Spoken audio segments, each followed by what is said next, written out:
Menteri Hukum Supratman Andi Aktas menyebut Jakarta masih menjadi ibu kota Indonesia.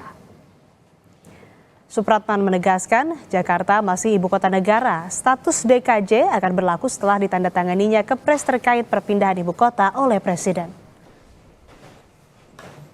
Ya, sampai hari ini Jakarta masih menjadi ibu kota negara Republik Indonesia karena di pasal 70 kalau nggak salah ya, di Undang-Undang DKJ itu dinyatakan undang-undang ini berlaku sejak ditandatanganinya keputusan Presiden terkait dengan pemindahan ibu kota. Jadi sepanjang Kepresnya belum ditandatangani, artinya ibu kota Republik Indonesia itu adalah DKI Jakarta.